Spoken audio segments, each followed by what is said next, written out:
Hey folks, David Stewart is here, going live. We're going to start today with a bit of a rant, something like that, and then we're going to go on from there and just play some games and relax and chat a little bit. That's what I got planned for today, so hopefully y'all are having a great day. Let's go ahead and I put up a little bit of a poll, and so while people are checking out that straw poll on what should I rant about, I figured I'd talk about a couple things with YouTube and with the channel, just that are important for anybody that might want to start a channel or might be looking to do social media or just up your social media game, gain attention. So right now, revenue's really down for me. You know, it's like a fraction of what it normally is. Like it's down probably about 75%. Now, the views are down a little bit, but total views are only down, maybe 20%, but revenues are down about 80%. And if you're wondering why that could be the case, it's because of the way AdSense and their model works. They have an automated bidding system where if you're trying to advertise with AdSense, it'll automatically bid up depending on your keywords and show it to people. And so if there's less people advertising, that means the minimum bids go down, and the bots, which do all of the automatic bidding, just end up with lower bids. So even the same amount of ads will start generating less revenue because they're just in general less valuable. And most of the value is actually not determined on the content. So if you think, oh, well, PewDiePie can command a lot of advertising revenue, it's not because he's the equivalent of the Super Bowl or something like that. With the Super Bowl, you have expensive ad space per second because you can't change what you're showing to individual users. On YouTube, every individual user is seeing different ads. This is why the objection to showing ads on certain kind of content is so ridiculous. It's because, we don't want our ads shown on this extremist content. It's like you're showing ads to the individual, not based on the content. You're not buying ad space in content unless you're paying that content creator to read an ad. Before I get to that, let me talk a little bit about Raid Shadow Legends. Have you guys played Raid Shadow Legends? So that's a paid product placement, be an actual ad that you can't avoid on YouTube. So the reality is that the value is in the individual, and so different individuals with different keywords have different amounts of value, and that's really what determines the expense of doing your whatever your advertising content creation is. So whenever you are trying to create content that's going to be an ad, like a YouTube ad, that's what you're looking at. You're looking to target specific users that are likely to buy your product or go to your website, whatever they happen to be doing. And in order to target those people really specifically, it ends up being more expensive depending on the person. Obviously, if you're targeting women who buy makeup, it might be more expensive per click than if you're targeting dudes who play League of Legends because you have a League of Legends channel that you want to promote directly. So those are going to be two different levels of expense that are going on there. So anyway, I thought I'd talk a little bit about that. That gives me an opportunity to just do things differently and kind of throw stuff at the wall and see what sticks. Just do things that I think are fun and interesting and a little bit different from what I normally do, because there's no downside. So whenever you are approaching a situation and the downside becomes minimal, and that is going to be the case if you're unemployed, for instance, there's no downside to applying for a job. But if the revenue's down, then doing different kinds of content really doesn't have a downside, because if you made the kind of content that your audience is really used to, or the kind of content that you think is really good for targeting the algorithm, and it still doesn't perform well, the difference between the two is minimal. So if you're looking at, if I stop doing the content that I'm doing, I'm going to lose $1,000 in the month. But if you're I'm going to stop doing the content I normally do, I'm going to lose $50 for the month, then it's not really a big sacrifice to just try different stuff. So that's one of the reasons that maybe the content is looking a little bit different. There's some mini mobile reviews. I'll probably do more of those. I think they're just fun and easy content to do. Talk about mobile games, which I'm not a big fan of mobile games, but I want to dig into a little bit about what mobile games are doing in terms of monetization and how they kind of manipulate people, with some examples, and talk about which ones are maybe worth playing and which ones are probably just going to be awful experiences, as well as lots of alternatives there. So anyway, that's what's going on with the channel. Hope you guys are having a great day. I'm going to do a little rant. So this is going to be a format I'm going to just try it out for a while. I'm going to start the day with a rant, do some chatting, and then we'll play some games, because that's fun. It's fun to play games. I've noticed that channels that I'm subscribed to will show up more frequently in my feed if I frequent their channel often. Yes, it does. Along with related themed unsubscribed channels. Yes, that's the way YouTube makes its money, is it wants to show you content that you like, but really more than that, it wants to show you content which you engage with, which you pay attention to. Because what they're doing is they're selling your attention to advertisers. So whatever gets your attention the most, that's what they're really gunning for. And it's on an individual basis. I saw a friend on Twitter was like, hey, I guess you could buy 1,000 views on a video for $5. It's like, that's not really going to do anything. Because having more views on a video doesn't mean that it's like somehow ranked up in YouTube and therefore more people see it. Really, it's all individual targeting. So if 1,000 Chinese bots watch your video, that doesn't plug the right kind of data into the algorithm so that the people who want to watch your content, the people who are going to be interested in what you're doing, are actually going to see it. So if you see any kind of services like buy subscribers, buy views, thinking that it's going to act like Reddit, like some sort of up-rank, down-rank system, it doesn't. Same thing with that like and dislike button. I know I say, hey, don't forget to like, comment, and subscribe. The like actually doesn't really do anything. The like just sends another piece of data to YouTube that you liked that content from that content creator and you're going to see more of it. That's what it does. The dislike button actually really doesn't do anything. And in fact, it actually will show you more content like that. Because when you click dislike, what YouTube is like, well, you clicked on the video to watch it, which means that it was definitely the kind of content you want to watch, but you click dislike because you didn't like that particular video. So it will show you lots of videos that are like it until you find one that you like. So this is one of the things that people who use the site as users don't quite get about it, and a lot of creators are just clueless about it. They may buy subscribers, they may buy like 50,000 Chinese bot subscribers, but you go look at their page and their videos have like 200 views. And what's going on there? Well, the subscribers, having lots of subscribers doesn't do anything. That doesn't plug any data that's relevant into the algorithm for YouTube to show your content to people. Because those 50,000 bots have no preferences. They're not like anyone. If you have 50,000 real subscribers that all like something, like let's say you have a League of Legends channel. They all like League of Legends. Well, then that sends a lot of information to YouTube that other people who like League of Legends may like your channel. And so other people that are like those 50,000 subscribers are going to get plugged in until you reach some threshold where there's just not that many more people that are going to be subbing to your channel based on whatever YouTube thinks your channel's about, whatever the robots do. So that's something people need to know. Hey, where's my Final Fantasy VII and Oblivion Let's Play? It'll come in a minute. I'm going to do a little rant here and see what's up.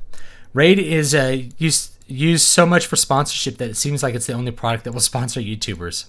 And no, it's kind of funny. NordVPN, World of Warships, World of Tanks, Squarespace, CuriosityStream. Audible's another one, but Audible's slightly more selective about what they're doing. It looks like People Don't Get RPGs and nerd culture are tied. So if you haven't checked the straw poll, go ahead and click it. Give me a vote. I'll give you a few more seconds to do that to see who the tiebreaker is going to be. Is it going to be People Don't Get RPGs, or is it going to be nerd culture?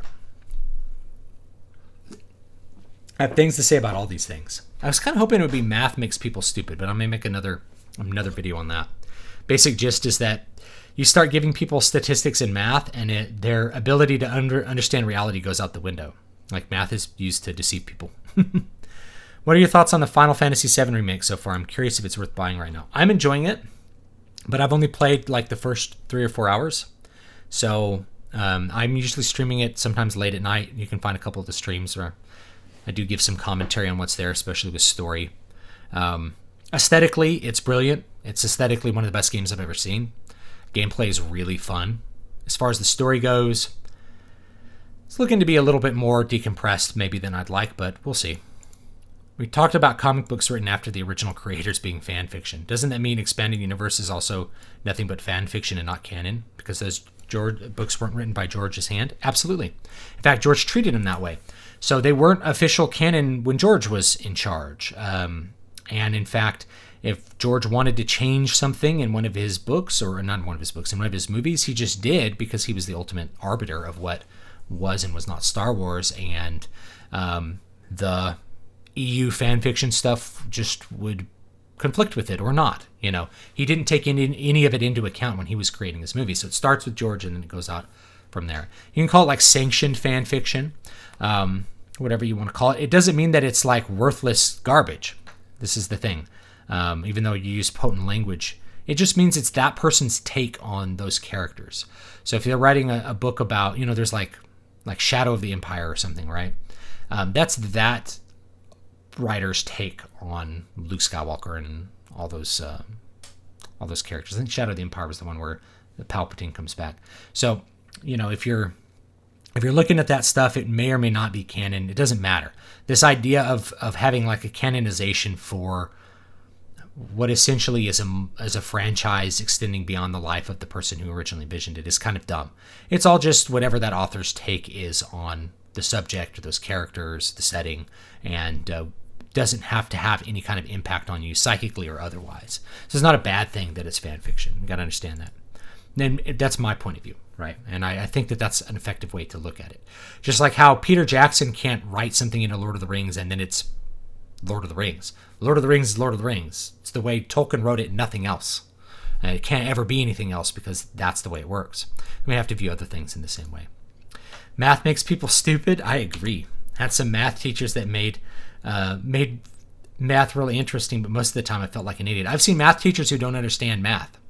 Like they know how to they know how to calculate things. They know how to show you how to like calculate the area or calculate the surface area of a cone, but they don't understand how probability works at all. And in fact, they are stupid about it because once they get the data in their mind, they throw their common sense out the window and think they're smart. SMRT. I'm so SMRT because I happen to have some data without realizing that they don't know what the data means. That's really what that rant's about. I'll do it another day. Have you read Timothy Zahn's Thrawn trilogy? I did years ago. I really liked it. That's one of the only EU books that I've read. I haven't read that many. I've read a couple that like my friends had, years ago. That one was pretty good. It could have been just a good trilogy to make movies. They should have just made the new movies that, it was good. Would you say there's a difference between legal canon and author canon? A canon where even if someone does have legal rights to IP. Yeah, totally. So yeah, legally, I throw the legal thing out the window because that's all like make-believe. It's all make-believe stuff anyway, right? We just start pretending that you can own someone else's ideas. It's like, no, characters are the way their creators create them, right? Not some other way. Just like how you're the way God made you, and if somebody else says that you're a part rat, that you're a were-rat, that doesn't make you a were-rat just because someone else said it, right? That's the same idea. What's your opinion on the show The Wire? Never seen it. Will probably never ever watch it. Sorry. I appreciate the $2 a lot, Alexander, but I don't watch TV, so I don't have any idea. I don't even know what that show is, really. Other than I know that it's a show that people watch. I don't know who's in it. I've never seen a clip of it. Never seen a commercial for it. I don't watch commercials. I just don't interact with TV or shows at all. Hello. Hey, David Stewart. Hope your family are safe and well. We are safe and well. We're doing great. All right, let's take a look.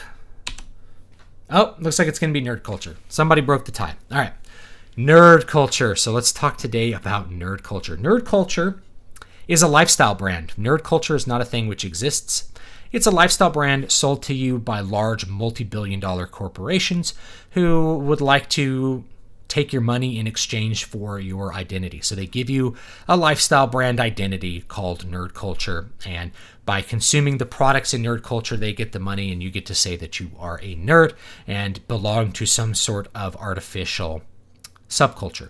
But really, it's all just illusory. It doesn't really exist. Your identity should not be bound into what kind of products you consume generally ever. I mean, your taste and what you like is part of who you are, but the amount of money you spend, say, on Star Wars toys doesn't make you any more or less a fan of Star Wars, nor does liking Star Wars or disliking Star Wars, nor should that really be a significant part of your personality. But I see a lot of people that have fragile identities because their identities are bound up in things like nerd culture. The creation of nerd culture really is something that goes back to the 80s and afterwards. Nerd is a derogatory term, and in fact, I intend to use it as a derogatory term from here on out. A nerd is not something you want to be. A nerd is a particular kind of personality that people don't like. Like if you watch the movie Revenge of the Nerds, they got everything right about nerds. The only thing they got wrong was who the bad guys were. People don't like nerds because of a bunch of reasons. They're creepy, they are socially awkward, they're deceptive. There's a part where the nerds are crawling up and like doing a panty raid on a sorority. That's like sexual assault level stuff. This is the kind of stuff that really you should associate with people like that, the people that we called nerds 30 years ago. So this is really where I'm coming from when I talk about nerd cultures. We've taken this idea of the outcast from the main group and we've created an identity around it called nerd without really thinking about what that means in most social contexts which are real. In a real social context, like the social sexual hierarchy or whatever, however you want to look at it, the Chad and the Virgin. The Virgin's like the nerd, right? Or the gamma male, the like low status male, he's like the nerd. Why is he a nerd? And there's a bunch of traits that go along with that, right? So number one is that he's a loser when it comes to women. And so this became a part of nerd culture that got sold to people who maybe felt like they were losers with women. Is that, these superficial bimbos don't really understand my worth. And if, they really took the time to know me, they'd see how great I am. You hear that kind of self-talk, either not even self-talk, just talk, affirming talk coming out of the mouths of nerds all the time. And the idea there is that, the people who reject them socially are somehow deficient for doing it. If they really knew the real you, they would love you. I'm secretly super smart, but nobody really knows it because nobody gives me a chance. Nerds are the people that if you say something about whatever, like a corporate franchise like Star Wars, and you say something and they're like, well, actually, you guys seen that, the fat guy with the hat, like, well, actually, that's nerds. These are people who are subject matter experts often. They have an identity that's bound up in being an expert of a subject matter, knowing about Star Wars or Star Trek or whatever it's going to be, some semi-obscure thing, something that they view as slightly out of the mainstream. Now, what's funny about it is that the idea of a Star Wars nerd is completely ridiculous. Star Wars is the most profitable and the most popular franchise that has ever existed. So liking Star Wars does not in any way make you special, and it does not in any way mean that you are a social outcast. It in fact means that you are normal. The difference between a normal person who likes Star Wars and a Star Wars nerd is that the Star Wars nerd thinks that he is special because he knows more about Star Wars than the people who just like to watch Star Wars or like to play video games that are based in Star Wars or just enjoy Star Wars. That's the difference between a nerd and a normal person. So this thing gets kind of packaged up and sold to people. If you look at a show like The Big Bang Theory, it's kind of selling nerd culture. They're making fun of people. These aren't people that you want to be. You don't want to be Sheldon. He's autistic. He's repulsive. He's not attractive. He's skinny. His body is not developed enough for a woman to be reasonably attracted to him. Likewise, Leonard is neurotic, annoying, creepy. He's obsessed over his neighbor in a sexual way. All of these are really bad traits, and the fact that these are the protagonists of the show means that those bad traits are played up for laughs, while at the same time they kind of buy into the worldview of the virgin, the worldview of the nerd, which is that they're really secret kings. We're really secret kings.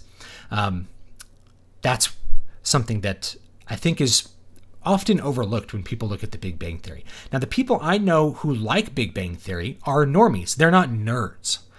They're not these Poindexter types that are social outcasts that everyone hates. They're normal people, but there's things that are appealing about nerd culture to normies, which is everybody at some point has felt like they are a little bit not normal, a little bit outside the normal group, right? They're a little bit weird. Everybody's a little bit weird. We all have our own eccentricities. And so when we appeal to that feeling of, I'm just a little bit different from other people, then we have an opportunity to sell them a lifestyle brand. Oh, you're a little bit different from other people. It's because you're special. It's because you're a special person, not that everybody's special, and maybe you don't fit in super well in one group, maybe you do in another, or maybe you just have a harder time socializing than everybody. Just because you feel socially awkward doesn't mean you're autistic, and it doesn't mean you're a nerd. Just because you like Star Trek, that doesn't mean you're a nerd. I like Star Trek. Now, I kind of differentiate from the term geek. To me, geek just means somebody who's really into something. So there could be gun geeks, there's knife geeks, whatever, HEMA geeks, whatever you want to do. But we're talking about nerds. Nerds are a certain personality type. So the culture that gets sold to normies is this idea of you're going to be special to be a nerd, but you don't really want to be a nerd. And in fact, nerds have taken over large parts of culture that nerds really had nothing to do with and really have no place in. And so one of those, I think, is actually RPGs. That was another one. Is like people don't get RPGs. Nerds have kind of taken over RPGs and really made them very cringy. Where Dungeons and Dragons was a game that was primarily about the gameplay, has become a game that's about some sort of collective fantasy storytelling. You see nerds loving certain kinds of works of literature that are all about power fantasy and things like that. So in general, I think being a nerd is a bad thing. Most people are not nerds, even if you identify a little bit with being a nerd on some level. Chances are you're not just completely...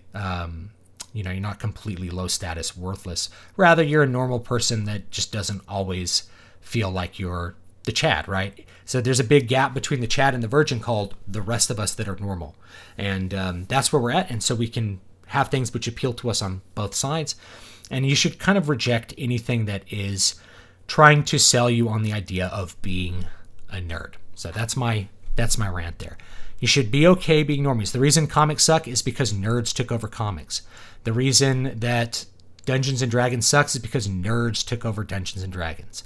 Nerds, whenever they take over something, whenever they are able to get into whatever is controlling a product or a service, they end up wrecking it for everybody else and making it not popular, making it cringy, and making it a laughingstock. Dungeons and Dragons is not cool now. It never was like the coolest thing, but it's really not cool. When you say somebody plays D&D, you mean that they're a nerd, and they mean it in a derogatory sense. So just be aware of that, and don't buy into the hype when it comes to nerd culture. Buy the things you like to buy. When did being a fiction enthusiast become an identity? Maybe mid-2000s? I think so. Yeah, people being super into books. Like, I'm a bookworm. It's like, that's called a normal person. Normal people read books. It's like, that's why it's a billions of dollars industry. It's just a funny, here's my book haul, like BookTube. It's like, here's all the books I bought. It's like, are you going to read them? Oh, I totally might. It's like, I read a book, maybe I talk about it, put it on the bookshelf. If I read a book and I feel like I'm never going to read it again, I give it away, sell it back to the used bookstore. I don't keep books on my shelves that I don't think I'm going to hold on to. Books are not sacred objects to me. They're entertainment. It's a way to access entertainment for fun. Something with like fantasy nerds. These are the guys who sit around and I have a map behind me that I drew. They sit around working out their magic system in great detail without thinking about, you got to write a story that people like. Just get to your word processor and start kicking ass, dude. Don't worry so much about the world building. Film girl, I'm working on a short film with a couple of friends, and one idea is two strangers who end up stuck somewhere and connect. Any ideas on how this should go? I think you sold the log line already. So, question is who they are, where they get stuck, how they connect. So, maybe they're stranded in an airport somewhere, and they're from really different areas of the world, but they have something in common. And that's going to be your in for how they figure those things out. And one person's having trouble but the other person has some solution to their troubles. Like this person, their visa isn't there, but the other person's a lawyer or something. You can figure it out from there. You got to have like a point of interest where they're the same, and then you can go from there. If one likes Star Wars or Star Trek, that doesn't make them a nerd. Yeah, they're the most popular things ever.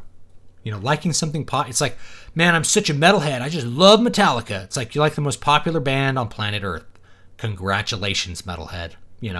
But even then, I don't believe in clicking up metal and being like, well, I'm super into this very obscure Lithuanian black metal band. I only listen to technical death metal from Belarus. It's like, that's dumb too. You don't need to have that much identity. I like to listen to metal, and I listen to metal from all over, and who cares?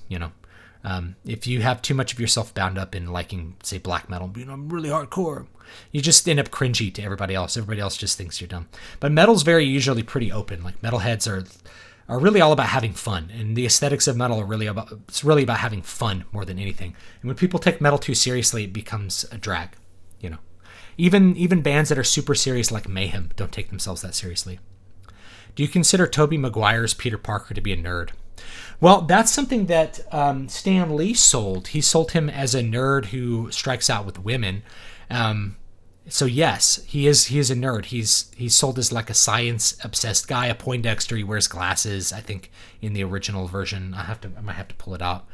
But being Spider-Man gives him what his kind of inner virgin wants, which is power. It's like a power fantasy for him, and you see him abuse it in that first comic. And then he has a big negative consequence for abusing his power. So it's a great story that starts with a social loser and gives him kind of what he wants, which is power, athleticism, and then shows him the consequence of his selfishness for not realizing that people who have power, have significant responsibility. It's kind of the Virgin looking across at the Chad. I've talked about this in the Virgin versus Chad video. He sees the Chad with all of these negative things attached to him. We call him the Alpha. You can use whatever term you want, like Alpha, Gamma, or like Chad, Virgin. We're talking person who's a social winner, social sexual winner, and a person who's a social sexual loser on some level. So it's easy for the loser to look across and not understand what the Gamma has to do to get there. What the Alpha has to do to get there, or what the Chad has to do to get where he is, and also to understand what he has to do to maintain it. That it's a lot of work to be the Alpha. You have to lead people. You have a lot of risk on your shoulders because your decisions matter. So if you're the head quarterback in the high school football team, what plays you call cause you to win or lose. And if you lose, that loss is on you, and you have to bear the burden of that. And that's kind of what that story's about, is that, you look at the hero and say, I want to be the hero, without realizing what it means to be the hero. And Peter Parker has to learn that when he becomes Spider-Man. And that's why it's such a good story and why it's stuck around for so long. And the best part about it is Stan Lee told that story in 15 pages. No one in comics today would tell that story in such a short amount of time. So thank you for that question, Hardwick. And Alexander, thank you for the super chat, the $10 super chat. I appreciate it. The Wire was an HBO show that started Idris Elba and Michael B. Jordan. It had a great depiction of how public schools are a big failure. What are your thoughts on fictional depictions of U.S. schools? Usually it's a propagandistic depiction of schools.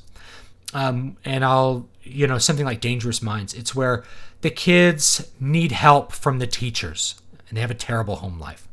And the teachers are these selfless warriors fighting for the kids, working super hard to give the kids a great education and teach them, or like Stand and Deliver, like teaching the kids to pass the calculus exam.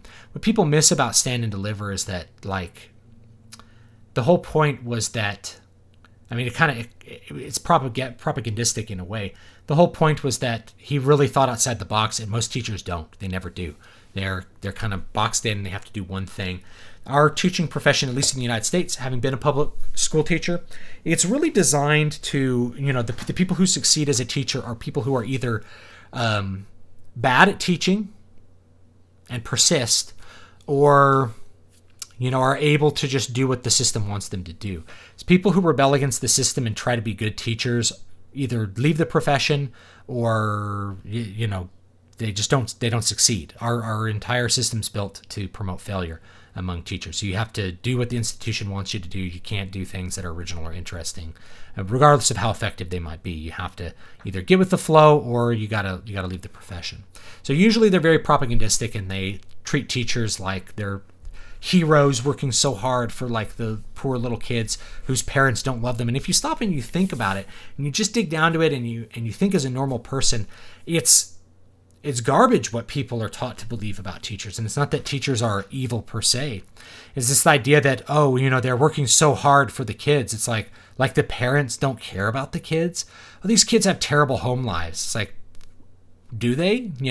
There's always this assumption that kids are in this awful situation, and it's teachers that are helping them. It's teachers that are making the difference. It's like, that shouldn't be that way. The family should be the unit which is making the difference for the kid. And if the family's not able to make the difference, that's a significant social problem. But expecting a teacher to do it is just nonsense. And they're not going to be able to, especially at high school where you have them 1 hour a day. Your 1 hour a day, you can give them some important information, but you're not going to like save them from their bad situation. It just doesn't happen.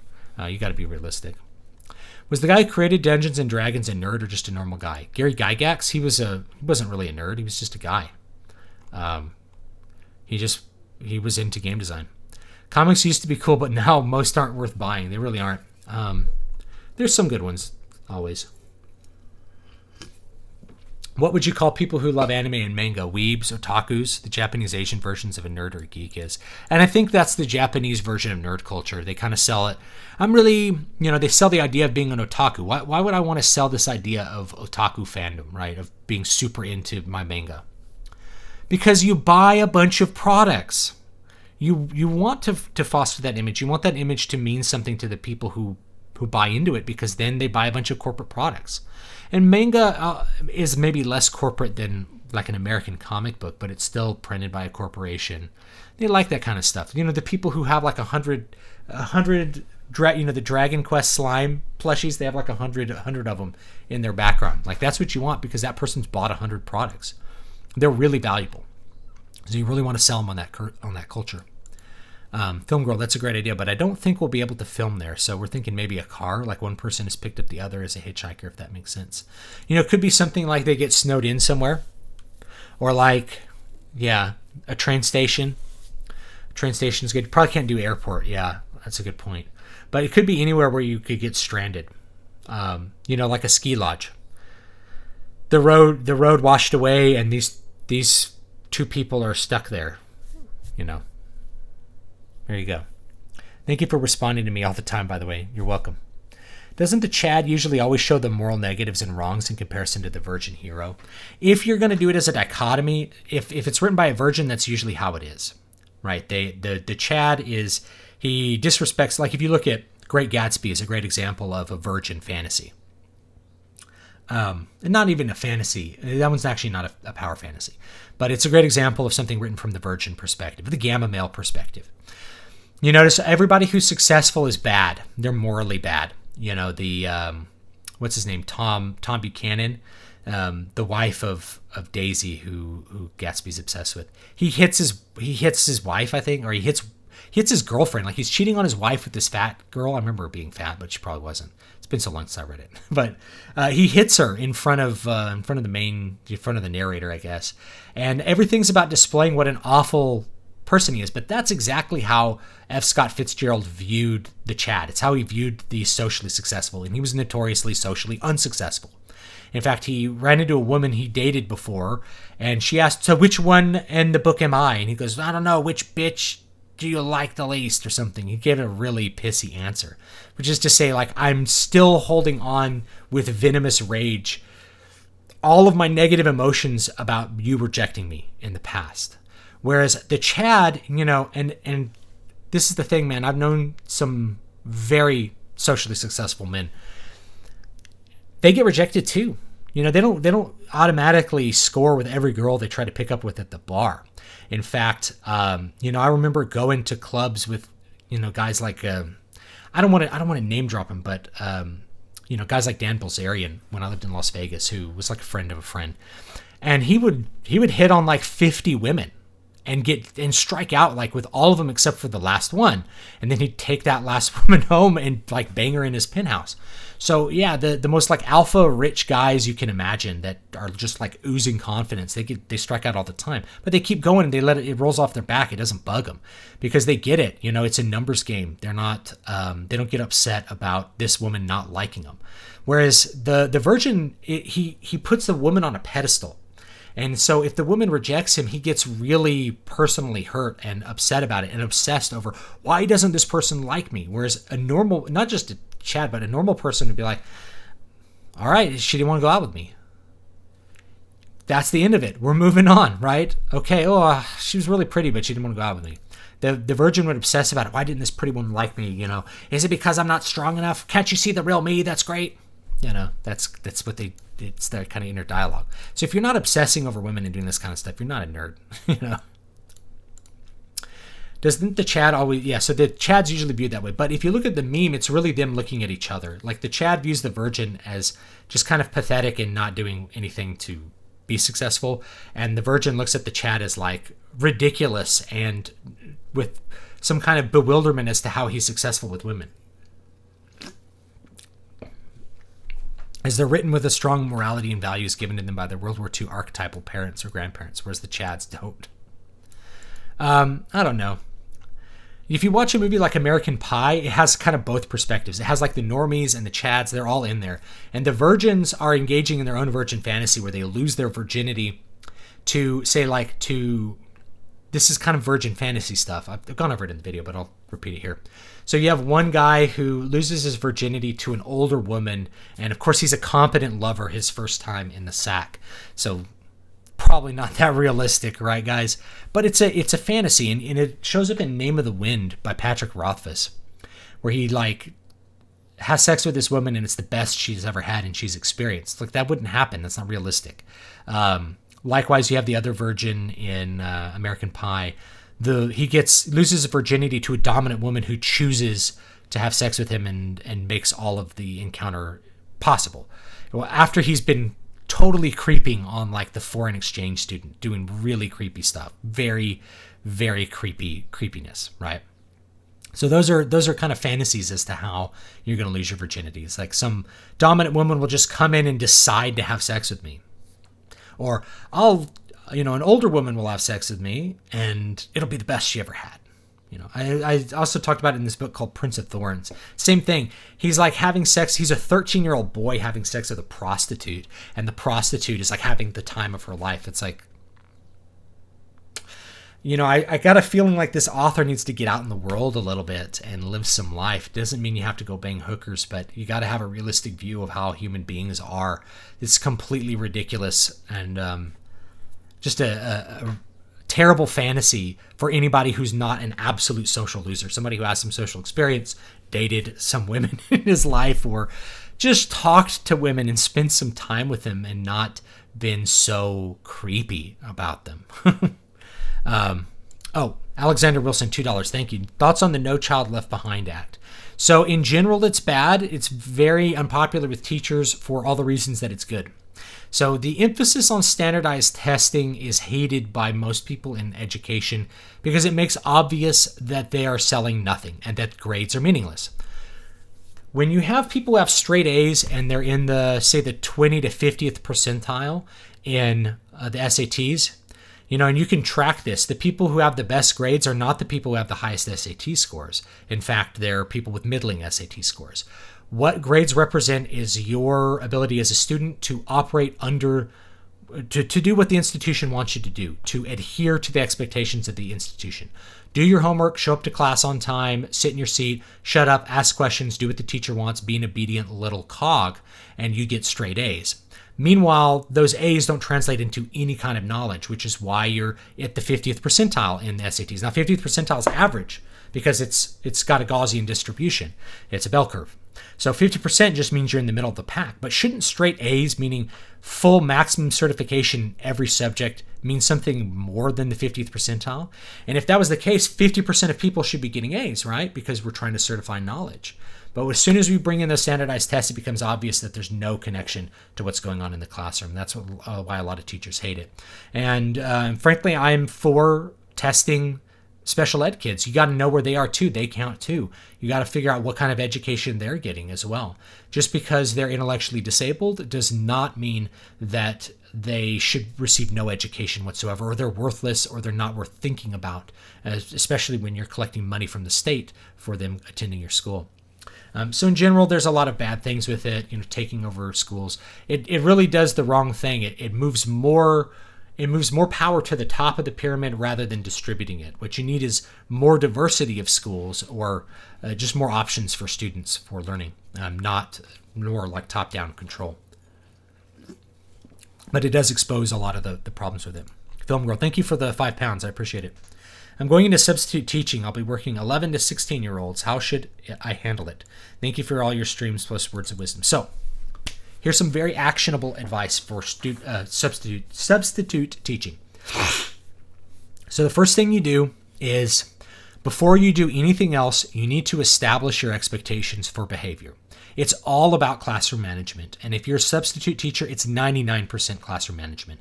Your ability to instruct, it just doesn't matter. What matters is your ability to maintain order in the classroom, and kids will usually have worksheets or something else that they're doing while the teacher's away. So you need to come in, write your name on the board, say, hi, can I have everyone's attention? All right, let me just go over some expectations. And I usually have 3 expectations. I don't remember what the expectations how I worded them, but it's, stay in your seat, do your work, so be productive. I always put them in positives, like, stay where you're supposed to be productive, and ask me if you need something, right? Something like that. So you just come up with 3 expectations. You don't want to do more than that, or people just won't internalize them. You want to limit it to 3. And it's probably stay in your seat and do your work are the first 2, and you can come up with the third one that's like, only one person speaks at a time, or something like that. So don't speak while other people are speaking. So in other words, if somebody's asking a question, you're not going to speak over them. And then if they violate those expectations, you just move right into consequences. You leave their name for the regular instructor, you call administration, whatever you're going to do. You just move right into it. And so kids will get the idea that the classroom needs to be orderly. Now you're not imposing a bunch of restrictions on them either. You're not like, it has to be boot camp. It's like, no, just, you can talk while you do your work, sit in your seats, please be productive. Kids will usually do it. I've never had problems, and I've like subbed in really tough places before, and I've worked in tougher schools. So that really helps. Establish your expectations. Don't call them rules. Call them expectations. Here's what I expect you to do. I expect this. And then when people don't meet your expectations, then you can move into consequences. It's the same idea, but you're just putting it in a little bit different approach. I love reading and watching anime and manga books and shows, but that's pretty much it. I never really cared for everything else that came with it. Yeah, I don't know what else comes with it. Siegel and Schuster were unpopular with girls, and the reason for creating the Superman Clark Kent dynamic was the exact "if only the girls knew the real me" concept you described. Yeah, they're social losers. Have you ever? But it's okay. I don't hate them for that. Have you ever seen that one meme where the Chad and Virgin realize each other and cooperate and become friends and show each other things like that? Yeah, I have seen that one. Like the Chad shows him like how to get with girls, and the Virgin helps him study, or something like that, which is great. When I was 13, my dad and I went to Farmer Boys for lunch. The woman who took and gave our order showed flirtatious and cutesy interest in me. She delivered my order with a smile. Now I'm going to go ahead and get some games going here, because I've had some great conversations here about this. But so I've noticed since the masks have come out, women have started treating me differently. It's like, what? Women? Yeah, I get nothing but like smiles and all kinds of conversation at the checkout stand. As soon as I put my face behind a mask, all of a sudden it's like there's no interaction. And it's not because I'm like super, super attractive, though that's part of it, of course, When you look like me, you're going to get female attention. It's really that you're missing a big part of your human face, which outputs your emotions. And when I'm out, I tend to have a very inviting face as far as people liking to interact with me. They usually want to have a conversation with me. It doesn't matter if they're male or female, but women in particular respond to any kind of restriction. So if you have your face covered up, they just interpret that as a person who doesn't want to talk to them, and they don't want to talk, that they're closed off socially. And so they're just going to act differently around you. So women in particular, and they're not doing this consciously, they just are way more socially distanced. Socially, like in terms of interaction with people. And I've noticed a lot of the women in my life have been having a lot harder time with it than the men. The men are kind of like, yeah, whatever. Because men operate a little bit differently. We communicate a little bit different socially. We have a little bit different social needs. And a lot of us are just fine being on our own more than women are. Not that men aren't having zero issues with it, but it's just women tend to feel more isolated as a result. And as soon as you cover up that face, you're going to be missing a part of that person's humanity. It's quite interesting. Same thing if you have like big mirrored sunglasses on. Stan Lee said that he wanted to always have Spider-Man's powers make Peter Parker's personal life harder rather than easier. I like that. I'm not an alpha Chad, Waylon Smithers. Waylon Smithers! I'm just a dude. If I were a Chad, I don't know. I mean, everybody's a Chad in some context. So I'm Chad maybe of like fantasy writers. That's not that hard. All right, let's play some games. Let's play some Oblivion here. Here we go. Bam. Let's have some fun. I found out you can get Morrowind on your phone, by the way, guys. So you can get Morrowind on your phone. I'll be looking to try to show that off to you guys. This also happened when we went to Hooters. The girl who took our order came to our booth minutes later and sat with us. Oh, they do this. I'm sorry, they do this at Hooters to get tips. So it has more to do with. It doesn't have that much to do with you. So this is something that waitresses know. They'll come and sit at your table when there's a bunch of men. Because the men pick up on that social interest, they tip them better. It's kind of a manipulation thing. It's kind of like going to a strip club. You go to a strip club, they're selling you the fantasy that a woman is interested in you. And that's kind of what that waitress is doing. They're not selling you sex because they're not prostitutes. They're selling you the fantasy that they actually wanted. And this is the tough thing that people have to realize is that that's actually kind of part of prostitution, is selling to a man the idea that he's good at what he's doing, so to speak. All right, here we are. What was I doing here? Oh, I am a vampire. Here, and look at those pink eyes, guys.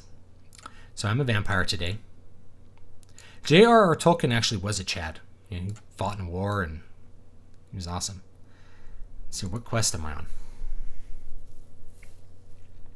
Oh, unfriendly competition. Yeah. This might be a fun one. Or do we want to try to do more with the arena? Let's see how many potions I have, because I almost got like completely wrecked in that last one. Yeah, I think I'm going to need more health potions, so that's going to give me an opportunity. I should go do like a dungeon quest or something.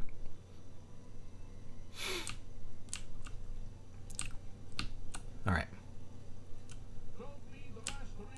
Kikaro Varus. I feel like I'm going to need some health potions, even though I'm a vampire and stronger. We're going to talk to Justine's Good as New merchandise. Where's that? It's probably over here. Regardless, I love Hooters. I don't love it personally, but you know, it's whatever. Where is her Good as New merchandise? You know, I can actually look at the map, huh? Come on.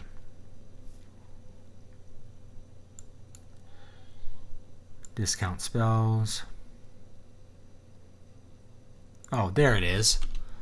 Forgot there's a compass in this game. Yeah, I want to work on like Morrowind on the phone. It's like, what should I play? Elder Scrolls Blades? It's like, no, play Morrowind on your phone.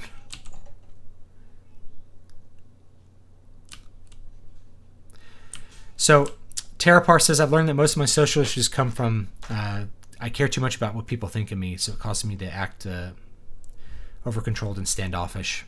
That's normal. It's normal to care about what people think about you. So, Tertullian sent you, huh?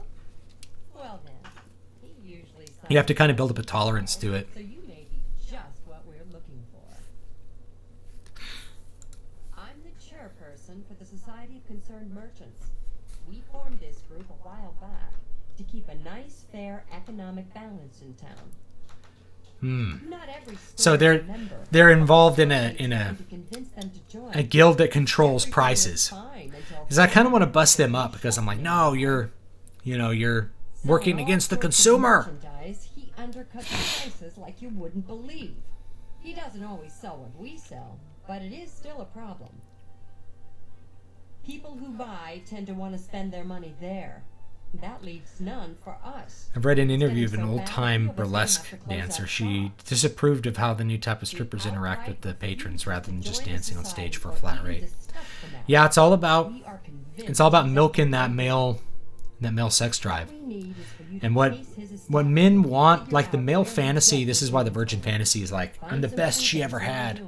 The male fantasy is not just access to sex. It is that the woman wants it and that he's desirable. It's part of wanting to be desired. Women have the same thing. They want to be desired by desirable men. So it kind of works the same way. Where am I going now? I'll go talk to Thorinir. He gives me good deals. Finished Keys to Prolific Creativity. Thank you for reading it. Do you have anyone read your work for insights before putting it out to the public? Nope. I have no beta readers. No one sees it. What kind of deal can I make for you today? Not anymore, anyway. Been thinking of writing a story about a prostitute who ends up becoming an adventurer warrior, though I'm trying to figure out what style that would be. I don't want it to be erotica. You could do it in the fantasy genre without it being erotica or even romance. So, What about my inventory? erotica really has to do with the focus on the sex scenes themselves. So you can have a prostitute as a character. You just don't focus on like all the details of what she's doing during a trick. Where do you get it? That would be a trade secret. I can't divulge how. I'm not fond of how the term virgin has come to be an insult in today's culture. It's true. Just like a baby I used to have a connotation of self-control and virtue, but now it's used to mean loser. It is for men, but not for women. Suffice to say, they are quite reliable and low cost. That way, you walk out with a full coin purse. All right, we'll go back. Goodbye. Hope to see you. He won't tell us his secret. Welcome back. Yes? Goodbye. Let me see what's here. He hasn't revealed any information. Since he's obviously hiding something, I should keep an eye on him and watch what he does after his shop closes. Hope to see you again very soon. Now, I think you could just, like, wait by the stairs and he'll leave. Man, I got some allergies going today, guys. I'm sorry.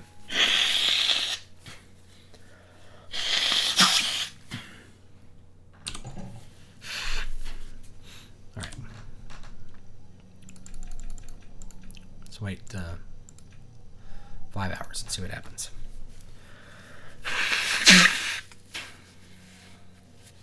Allow me to introduce myself.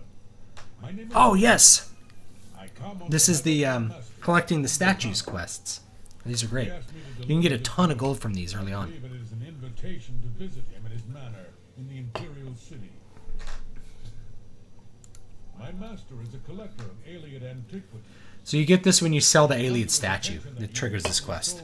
And if you can collect all of the statues, I believe the then you get a lot of gold, and you get, I think, a special helm and a cool quest at the end.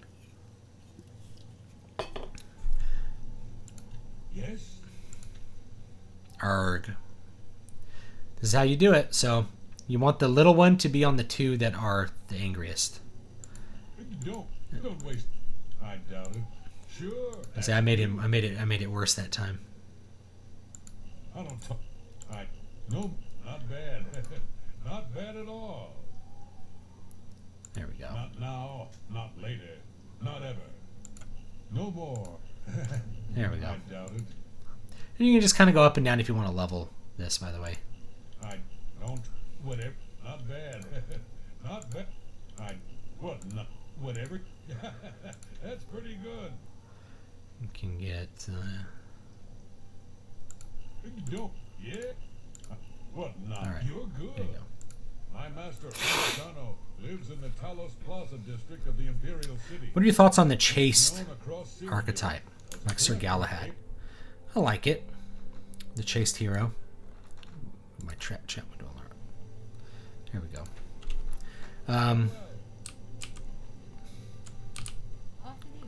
Yeah, I like it, and I think it depends what kind of story you're writing. So, a chaste hero, and I have one that's coming out this year that features a chaste hero.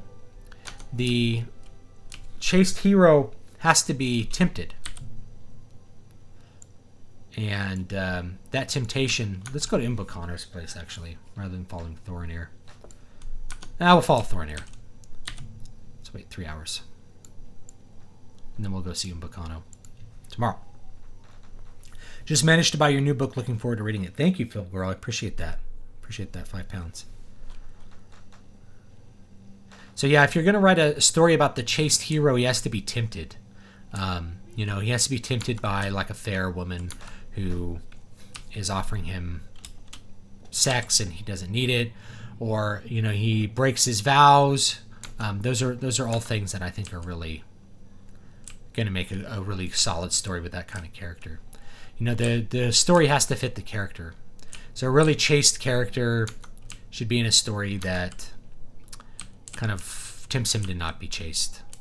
Likewise, a character who's an absolute scoundrel, you want a story that offers some path of redemption for him and kind of makes him think about something other than himself. Galahad, invented by a monk. Is the chaste hero like the knight, the monk, the nun, or the priest, just a variation of the virgin character? Different. Virgin has to do with being a loser. You want sex and you can't get it. Whereas the chaste hero is just somebody who is concerned with his mission, not his social life or his physical pressures. He's more like a Sigma or like a lone wolf most often. He's somebody who cares about principles above his own desires. He's kind of like a philosopher, often. Stoicism is a big part of that. I find that the guys prefer virgin women, which I'm not, so it's hard to figure out the best way to go from there. So this is the thing, like, having a lot of partners as a woman signals to the man that basically he's of low value. So the fewer the partners, the higher the perceived standards from the man's perspective, and therefore the more he feels important for I guess overcoming that, which is why men routinely have derogatory things to say about promiscuous women. But that same doesn't apply for men. You know, men don't generally suffer negative consequences for being promiscuous because that simply reinforces that they have some kind of status. It's all like a perception game. So most men who are honest with themselves, it's not a problem, just depending on what you want out of the relationship. It's only men who get kind of self-obsessed with that. Like, honestly, like a Chad dude is not going to care that much because it just doesn't matter. It just doesn't matter to him at all. It really matters to like lower status guys. They're the ones who seem to care about that. Just what I've noticed. We have reverted to Puritanism since the 1970s liberal era. I think it's the left that is kind of Puritan now. They're Puritan in a different weird way, though. It's very interesting. You know, it's you can't say certain things about women. You know, you can't show women in your art in a provocative light. All of these things have been it's kind of like neo-Puritanism. It's the best way I can describe it. I think I have to sneak. I think these characters are just collected at the door right here. Look, what are you guys doing? Do I have heavy boots on? I do. Let's change that. So you can sneak better if you put on different clothes. Like, we'll just take our boots off. No boots. You also move faster, which are harder to detect.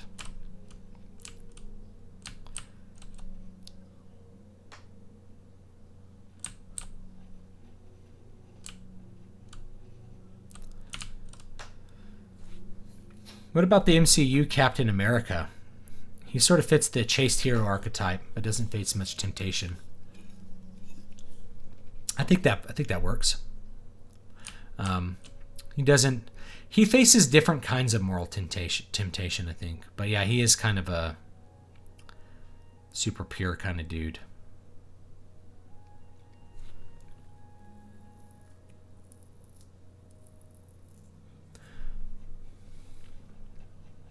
Yeah, Thorinir, are you gonna go? Vater's Jules. I've got a nice house, a little income, quite comfortable. The time is light on my hands. That's all he has to say. See, in Morrowind, that character would have like a billion things to say, but they'd kind of be the same things that everybody else said. So we're like, oh, all the characters in Morrowind had a lot of stuff to say. It's like, yeah, they all kind of had the same thing to say as all the other NPCs standing around. The progressive left is derived from Puritan movements of the 19th century, temperance unions, etc. Okay, I'm going to walk outside because these guys are creeping me out, just kind of standing around here in this temple. So I don't know if he's going to go anywhere. Say Captain America falls to the temptation of power, technically. How do you do? All right. Hello. What can I do for you? Oh, she knows about the cure for vampirism. What? A cure? You mean besides death? Such a thing is beyond our control. The body is so warped by vampirism, few could be able to reverse I think that the then, effects. yeah, let's see here. They're Puritan in this way. They are you go girl about cam girls, but they're also don't touch me. This is my no square in real life. Yeah. Or it's even that you can't look. It's not just that you can't touch. If you look upon them lustfully, then you're bad. You know, it's like you can't have like pretty girls at the side of the UFC match because men would lust after those pretty girls, and they'd have wicked, evil thoughts. But at the same time, it's like, yeah, it's totally great that that she's got an OnlyFans over the objections of her husband. It's weird. It's like a weird thing.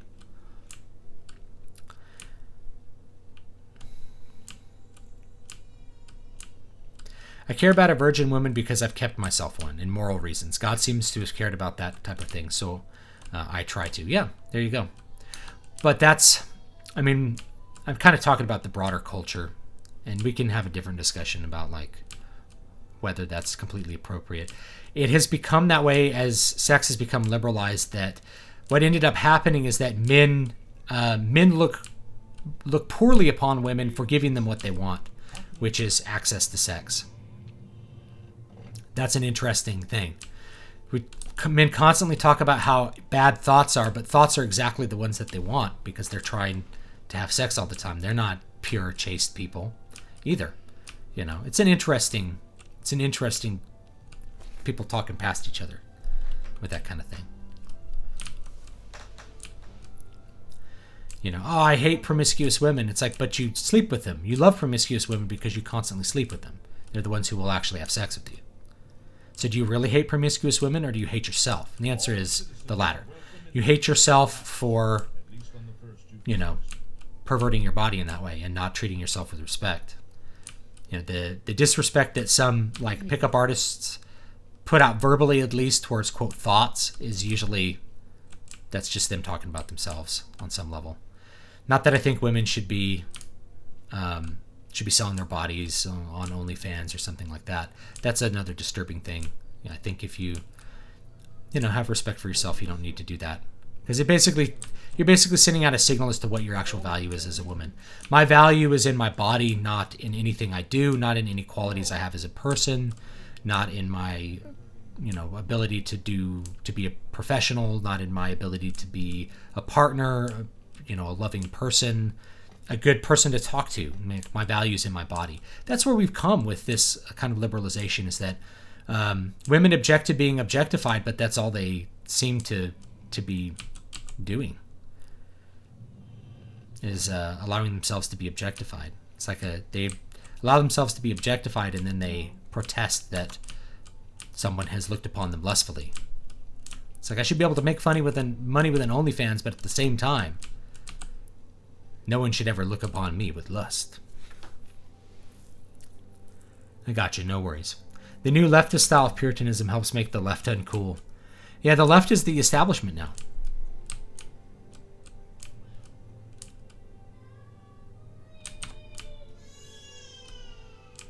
Oh, I'm hearing some upset kids. Pressure has a lot to do with promiscuity as well. Everyone gets pressured into it out of fear. I don't know. I think it's how they want to view themselves. That you, Agamir? Oh, here we go. Here's the dialogue. That I told you that. So, I am not used to this kind of meeting. It always makes me nervous. Well, just shut up and listen to me. The next shipment will Bearded Dog says this. I can't show it in the chat. Men are genetically disposed to prefer less promiscuous women for children. A woman always knows her baby is hers, and men not so. Yeah, it's more, and because it's more essential to know get notice at the left who you're giving your resources to. I've heard that one before, and I think it holds a lot of weight. But I don't take that as, especially in our society, there's a reverse of that too, which is that men, if you're impregnating women outside the normal relationship, outside the normal marriage, then that hurts the woman. So the woman actually needs fidelity from the man as well. In the past, you didn't want your husband having to support illegitimate children, and you don't want that now either. So that it does go both ways. It does go both ways. Now the consequences for it going both ways are probably more severe than in the past, because there probably wasn't a legal, you probably just didn't have a legal ability to force someone to pay for your bastard son. But you could certainly socially hurt someone if they had a bastard son.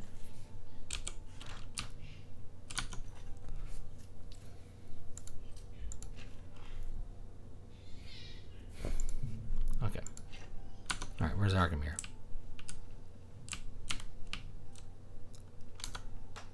All right, let's see where he goes. Where do you stand on the voiced main character versus silent main character debates in RPGs? I love my characters could talk in Fallout. Okay, so here's what it depends on. It's not about limiting dialogue. It's about what you're deciding as the player about the character that you're playing. If you were playing a shepherd, like in Mass Effect, Shepherd is a character unto himself. You are merely the puppet master of that character, to a limited degree. This is why I think it's fine to have all the characters named in a JRPG. They used to let you name your main character, and then all the others had names. It's because they are who they are. They're written a certain, very specific way, and they have a specific story that's associated with them. For something like Fallout 4, I don't like a voiced main character because that does limit your ability to play as the character you imagine. Which is to say, maybe you imagine your character being like a sneaky rogue. Maybe you imagine your character speaking a different way. The roleplay possibilities are higher without a voiced main character.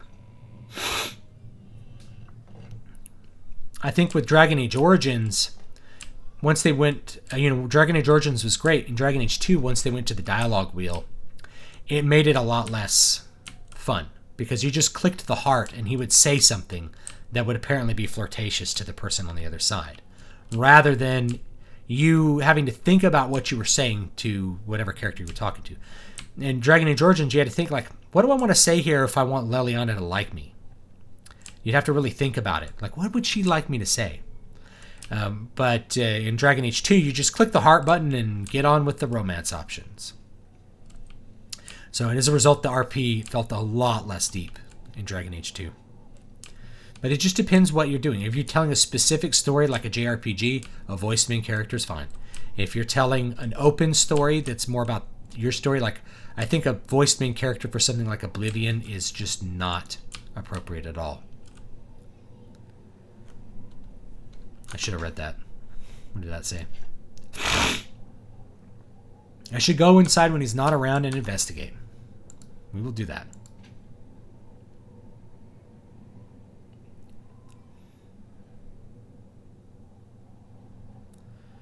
Arena. All right.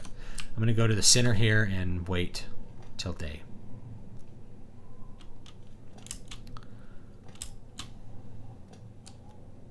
Cool statue. Let's wait about 7 hours.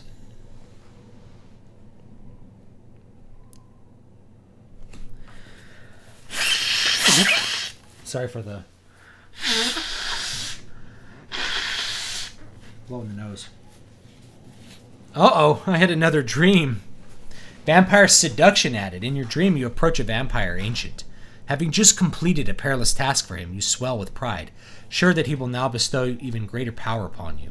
The entire clan's eyes are upon you. Walking towards the dais where he stands, you realize that your task for him is actually unfinished, and that all of your vampiric powers have left you. You cry out as the clan descends upon you, and the ancient's fangs rip into the flesh of your throat. Ooh, I like that one. Oh, I think the sunlight's owning me. I think the sunlight's hurting me.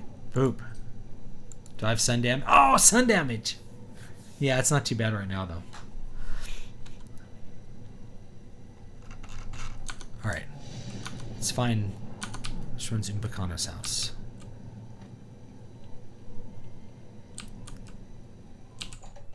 Go talk to him. Welcome. My master instructed me to show you up immediately. Please follow me. All right, I will follow you.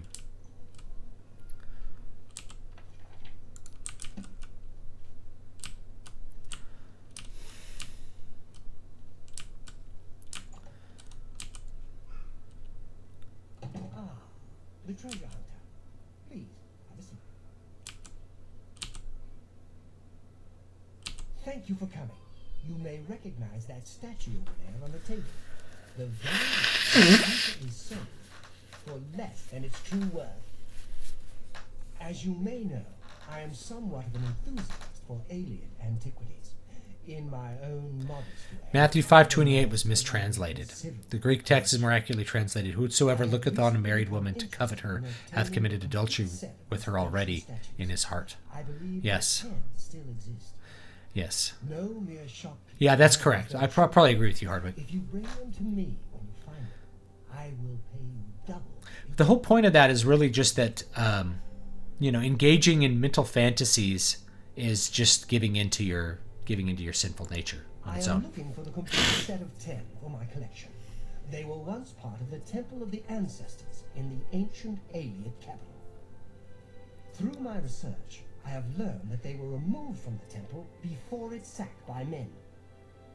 I believe they were hidden in various alien settlements across Cyrodiil, although I do not know the exact location of any of them. Why? Have you already found another statue? I think there's a difference between admiring beauty and Well then, engaging in like a lustful fantasy. I will continue to search the archives for any clues to the statue's locations. You know it as White Gold Tower, the center of the ancient alien capital of Nibene. It was brutally sacked thousands of years ago by humans led by Alessia. The imperial city is built over the ruins of that ancient city. He seems angry about that. Yes, have you? I've not found a statue. You have work? All right. Farewell. Let's see. I wonder how I find these statues. I think if you look at some of the books, you can find some, but I don't really remember. I don't remember how you can find some of the map markers. But, like, here's the statue. Now, you can actually steal this back and sell it again. You can actually do that. But I don't think you can just give it to him again.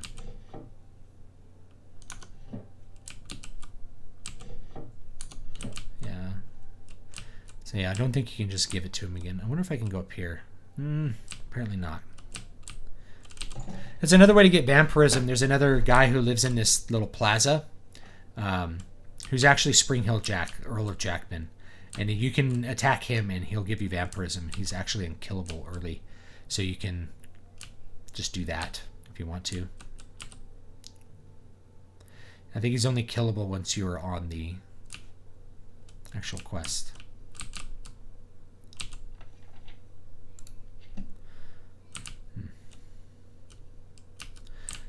Don't know. I think if you come back later, he gives you like a little clue as to where you're going.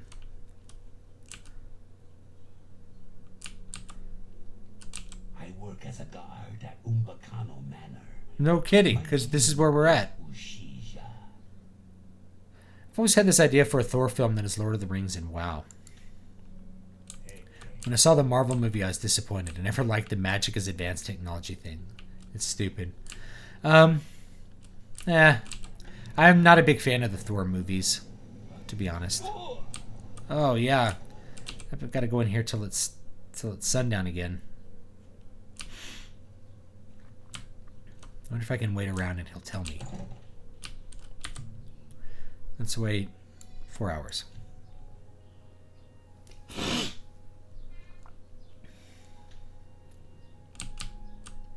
Ah, yes. They say Eleanor on Somerset Isle is more beautiful. I've never been. For the present, I must count the Imperial City the most glorious in Tamriel. Oh, I didn't say much.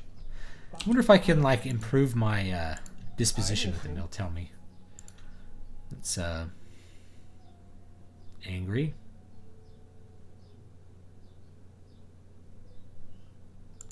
I doubt it.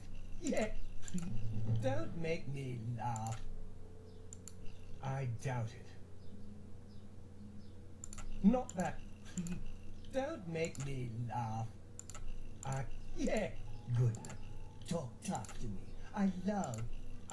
Good one. Talk tough to me. Talk tough to me. Really now, you're good. Alright. Now, let's look at my magic. I should have, like, a spell. Vampire Seduction.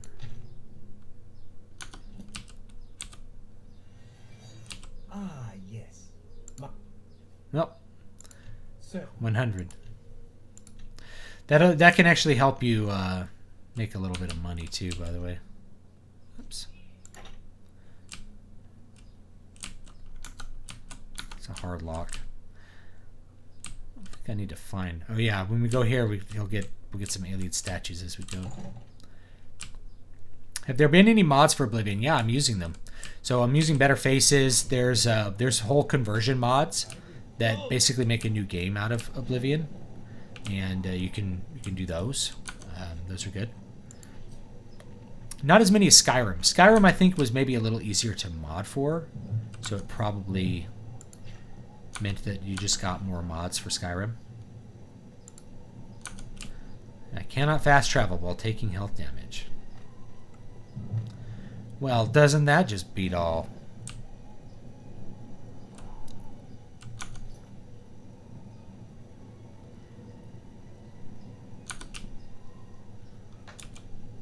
Let's heal ourselves a little bit here.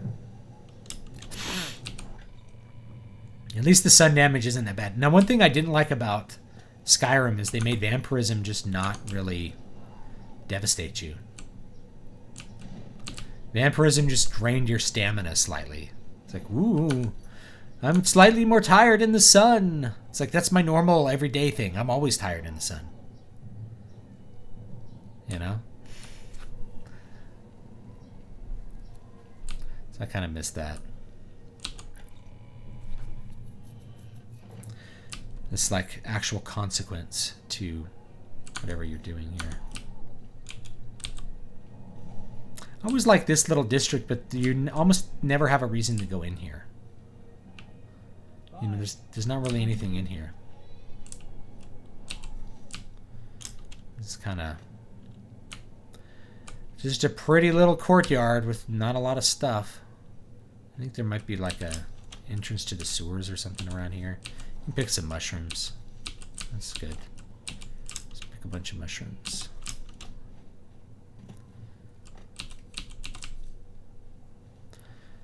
Get some. Oh, I'm losing health. The sun came out. That's why. How can I use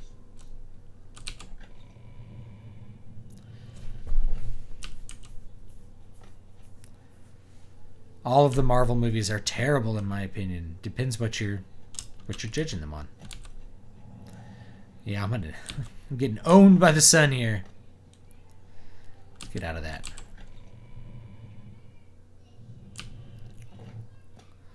Yeah, the longer you go without feeding, the more vampiric you get. Like, the better you get. It's kind of weird. I always figured, like, you should have to drink the blood in order to get powerful. but they didn't really do that.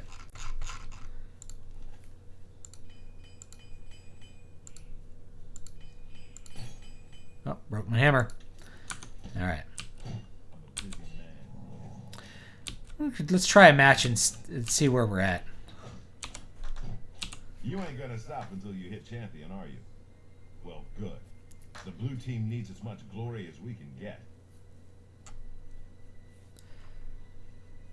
After that last match, this one should feel like a vacation. One Khajiit in a heavy raiment, probably with a sword. Nothing you can't handle. Oh crap. I need to wait till like... Let's wait 3 hours. Oh, thanks for the super chat, Mike. If you haven't checked out Dragon's Dogma, I definitely recommend it. It's one of the most underrated RPGs of the last decade. I will check it out. I think I have it, actually. I might have it on Steam. But I don't think I have done that much with it. I don't think I've ever played it. I have a bunch of games on Steam that I just haven't played.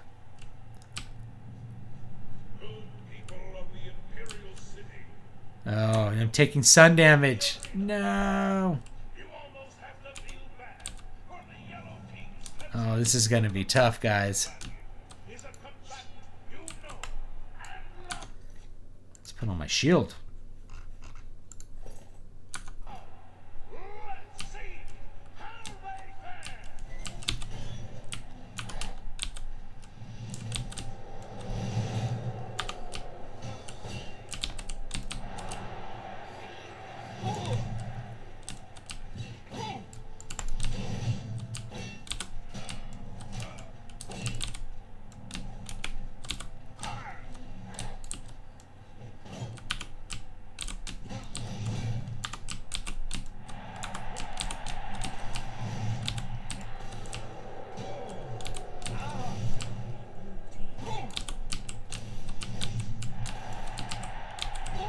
Gotta kill him before I die.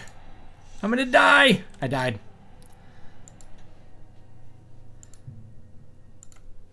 Well, let's wait a little longer this time. We want to get out there till like... It's 4. We want to wait till like 8. Right. Then maybe we won't take so much sun damage. Well, Disney butchered the Norse mythology aspect of Thor. I wouldn't say Disney did it. I mean, Marvel did it. The match is all set. Gotta move on. I would say Marvel did it. You know? Originally, you know, it was never supposed to be like a Norse god kind of thing. And of course they're going to butcher it. Because this wasn't what it was supposed to be originally.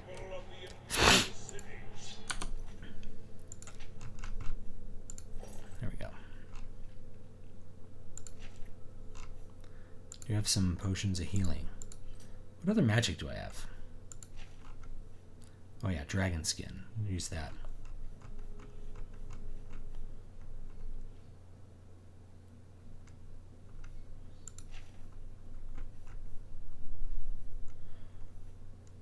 And bound dagger is good. Oh, we'll figure it out. To the arena. You almost have to feel bad for the yellow team's Khajiit or the blue team's gladiator is a combatant you know and love. There we go. No sun damage this time.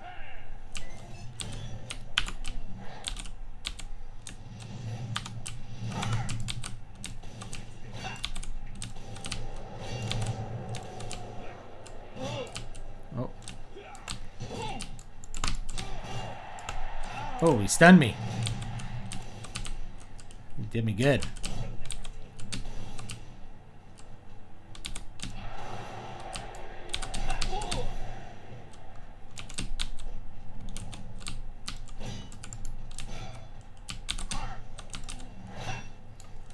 Oh, he's gonna get me this time.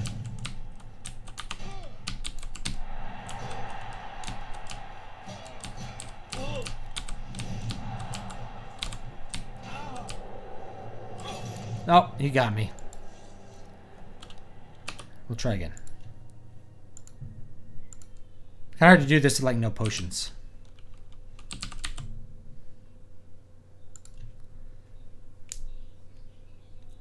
It's a good challenge. I'm a busy Alright. Try it again. See what we can do. See if I use a shield spell. I'll use all of it. Then I think we're going to have to like do a dungeon or something to get some more potions. It's too expensive to just buy them. People of the Imperial City, welcome to the arena.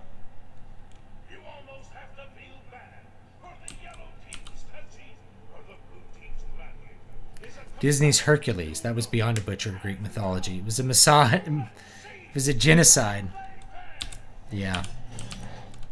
I just don't expect Hollywood to ever treat anything with any kind of reverence. That's another thing. So I just don't expect them to treat, you know, I don't expect them to treat anything correctly.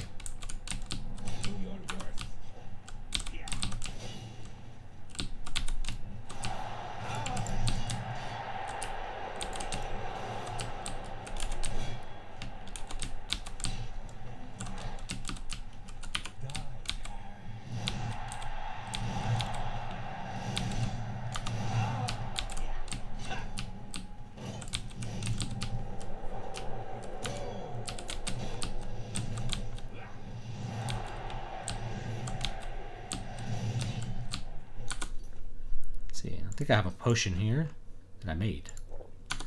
There we go. Imp isn't really cutting it for me. Not doing much.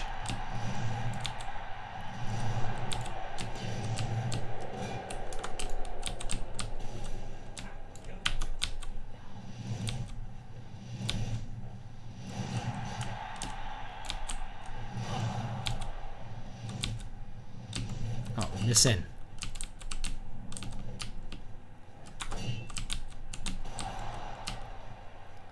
I think I got him. There we go. Got him that time, guys.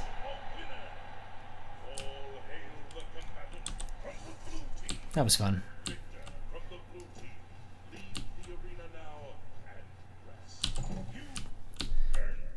See, I disagree, Hardwick. I think they did butcher it in the sense that it's just not real. And the thing is, you can't really transport mythology forward into the 20th century very well. It just becomes like cheap urban fantasy. That's fine. It is what it is. Sharper, eh? I would expect no less. Here's your gold. Now go wash up. You look awful. Are you excited about Thor: Love and Thunder? What's a gladiator without an arena to fight in? So get up there and start cracking some skulls. Besides, one more fight and you'll advance again. All right. You fight for the back. If you. I know. All right, I can't go right now. All right, let's go do a Get a move on. dungeon or something, and we'll see if we can get some stuff here. What level am I? Let me know what level I am. Level 3, level 5. All right.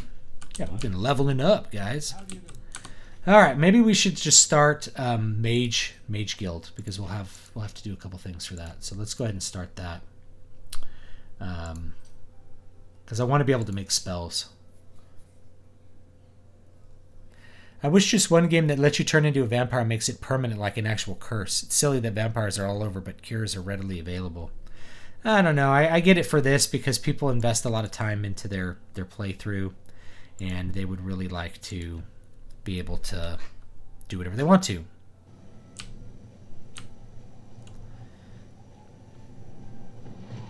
Let's see if I can break into Thorinir's house or Argamir's house.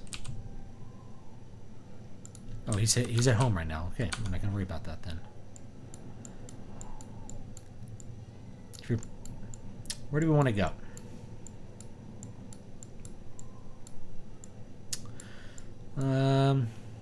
Go to Kvatch.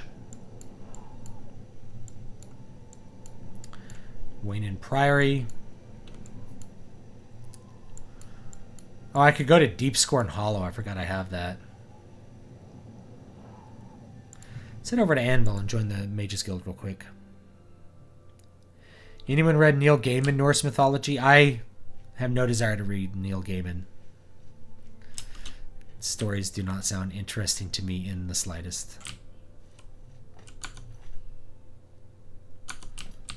But if that's what you're into, that's what you're into.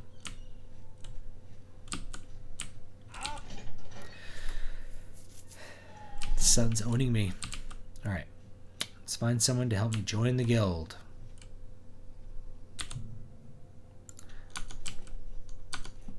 Let's wait for 2 hours.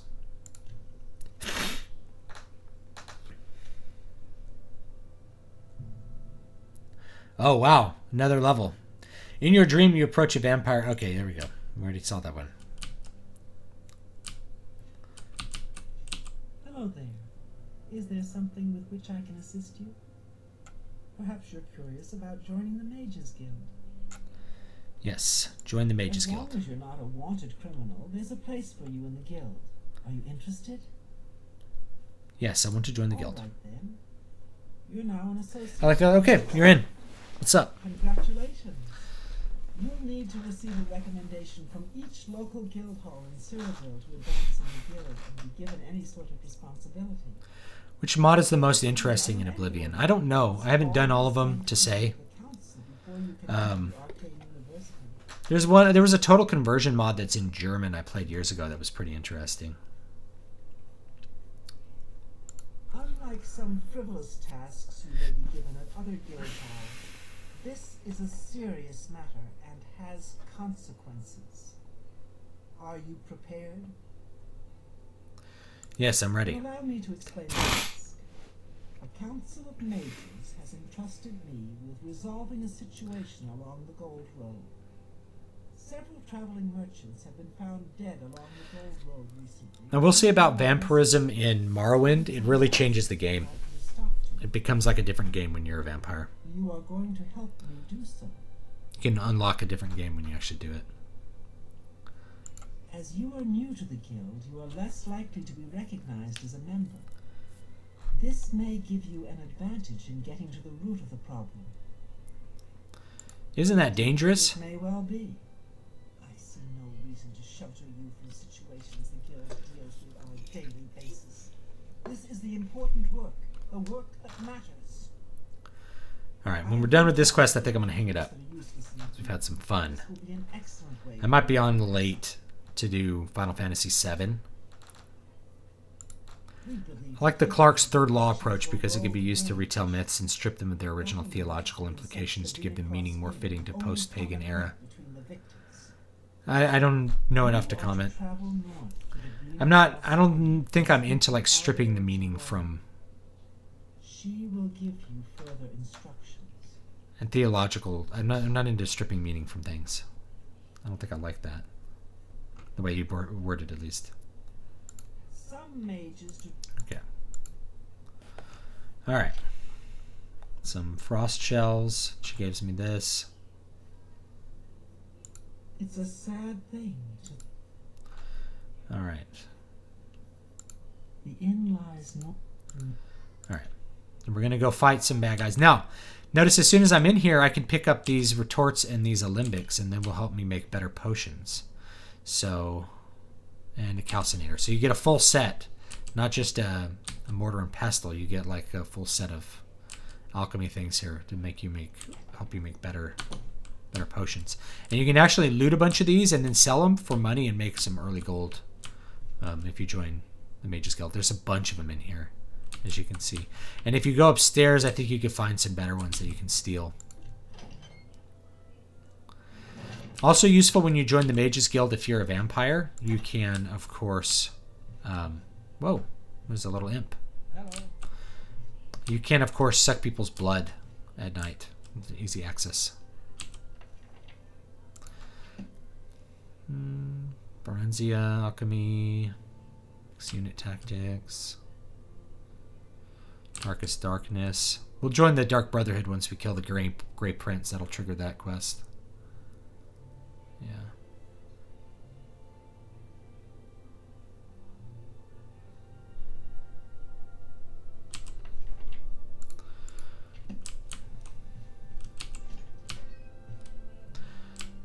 Yeah. See, there's some Potion of Alacrity, Charisma, some stuff you can... The soul gems are really good to steal if you can get them. Just Steal as many soul gems as you can.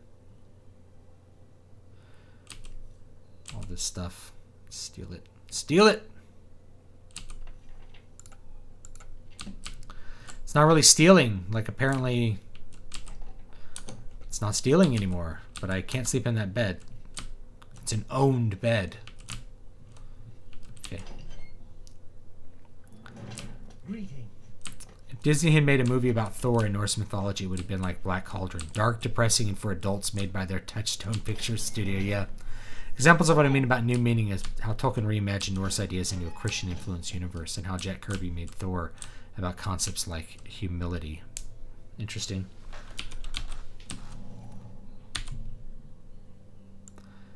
Let's see here. The vampirism makes it a little bit easier. I mean, a little bit harder, a little bit more interesting, because you can only do this stuff at night.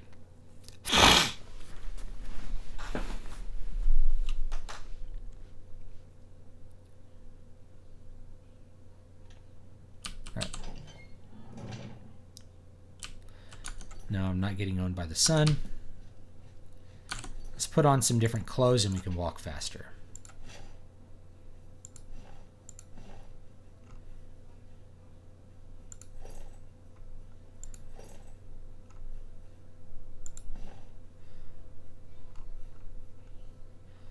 There we go. Oh, my arena heavy raiment's broken. Might as well drop that. Might as well drop it.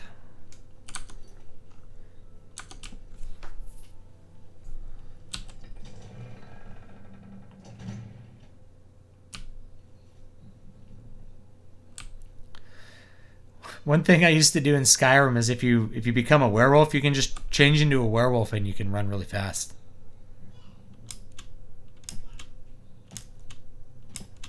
Dynamite Thor is a better character. He's from the Golden Age. He solves every problem by blowing things up with sticks of dynamite. It's true. You should really get to a heal. You're looking rather pale. Yeah. Let's take a look at this vampire. What's up?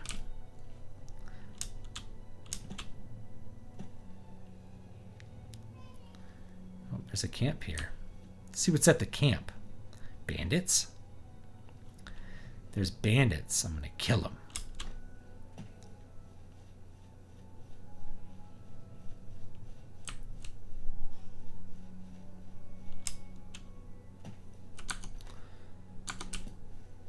How far do I have to walk to get to this little camp? Thought it was right here. There it is.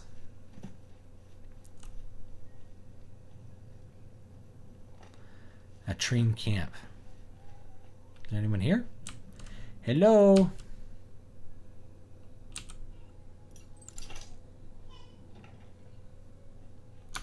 Oh, nothing in there but junk. Well, that's lovely. I guess I could sleep in a bed.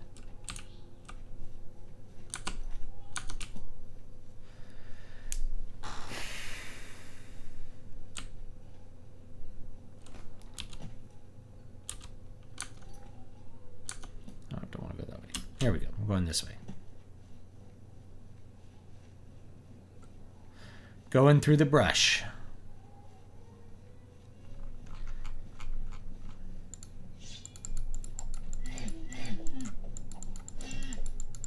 Die, deer. Just chopping that deer down with my sword. All in a daze. Chopping.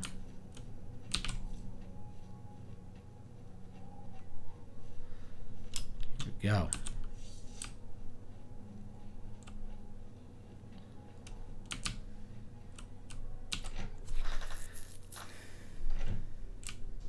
Hello. May I help you? Those who live by the Hello, stranger. What can I do for you? Cariana sent you, has she not? Go and speak with Christoph. Rent a room for the night. Once you have your room, I will meet you there. Oh, hot. She's going to meet me in my room. You are a traveling merchant, nothing more. Do not say otherwise to anyone. No, friend. I'm afraid I don't know the way to Shaden Hall. But good luck in your travels. Please excuse me. All right. She's gonna meet me in my room. Welcome to the Brina Cross Inn. All right. Knowledge is the key. Oh, you can train blunt. That's pretty cool. May I interest you? Training is something I actually should be doing at this level, but it should focus on things like armor. Oh, bed. Let me guess. Traveling on business? You don't look like you're out for a stroll. Let me... I'm a merchant. Ah, yes, thought so. We get many of them traveling through here. Haven't seen as many lately. What with the, Well, you you know, the murders. The murders. I don't like to talk about it much, as it's bad for business. At any rate, would you care for a bed for the night? I'll take it. Right then. The bed is just upstairs at the back of the inn. Sleep well. All right. Goodbye. Now, guess this is my room. But there's a shirt in it I can't steal from. Oh, Pardon me. oh, Did I hear you say that this is a tall woman. This is not the one I ordered. Yes, that's Don't right. you worry, what with the recent killings and all? I'd be ever so scared if it were me. I haven't left the inn in days, just in case. Well, you take care of yourself. I'd hate to hear about another senseless death. Good luck to you. Okay. Thanks. Hello there. Well, I have this person in my room. Is she gonna leave? Are you gonna leave? Or are you gonna have this conversation right in front of her? All right. Yeah, right in front of her. Once you've rested here, you need to continue along the Gold Road, heading east towards Kvatch. I shall be following out of sight, along with a fellow battle mage. Make no attempts to speak to us. Trust that we will protect you. Should you be confronted by this cowardly mage, do not hesitate to protect yourself by whatever means possible. These people look so creepy and scary. They look better than they probably originally did. I'm using like a face mod too.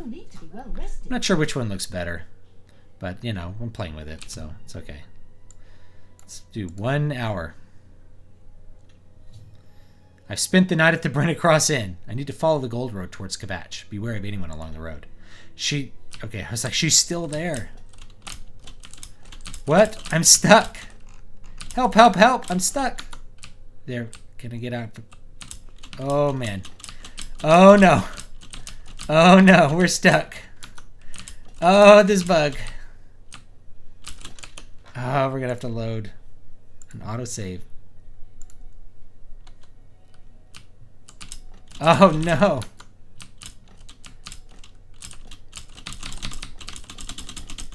There we go. Whew. 1 hour.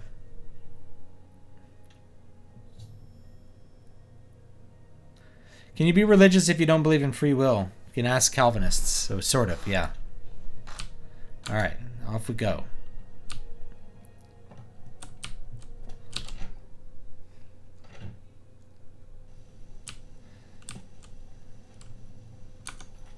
Which way am I supposed to go? Towards Kvatch. I still haven't been to Kvatch.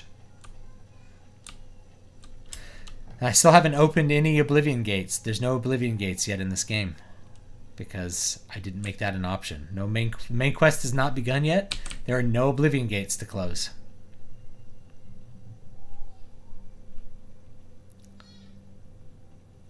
Oh, the tall elven characters are kind of creepy. What do you think of the idea of a 100% photorealistic video game? Good luck. I mean, it's really hard to make it perfect, but I think you can get pretty realistic. You know, I think we're past the point where graphics are gestures, and we're to the point where I'm afraid your journey ends here, things look like what they are. I'll be taking whatever you're carrying. After you're dead, of course. I do hope it's more than the last few had. They were most disappointing.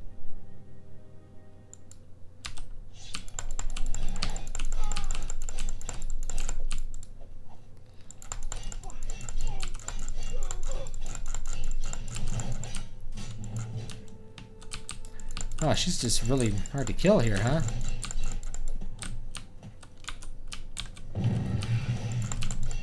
Come on, die. Die, you stupid idiot.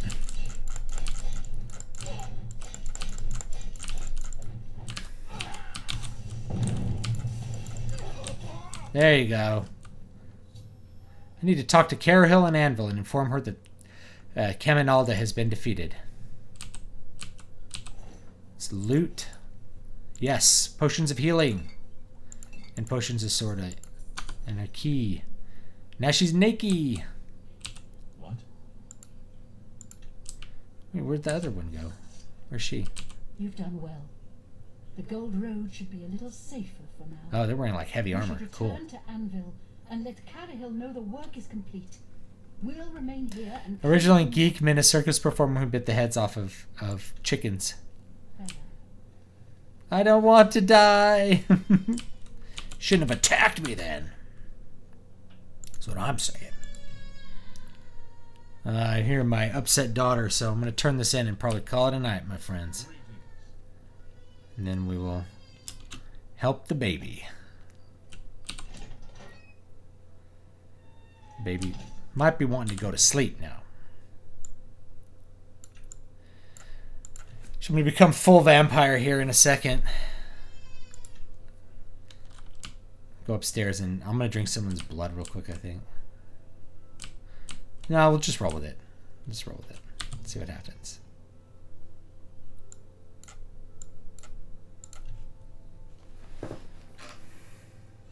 Yeah, Batman was basically Shadow and Zorro mixed together. That's a good point. So, what of the rogue mage? Has he been found? A she, you say? And she's dead. She's dead. Well, Ariel and Roliand did what needed to be done. No more innocent deaths. At least for now. See, but Final Fantasy Hour. Yeah. Done Still gotta, like, enough for yourself. work out. Pass along my recommendation. Try to work on this book. Though I must say, I doubt it will do you much good in the end. You'd be surprised how easily they forget about the little people. Wow, she's really upset. Archmage, it's All right. Okay. the same. That was a good one. Let's save. And we will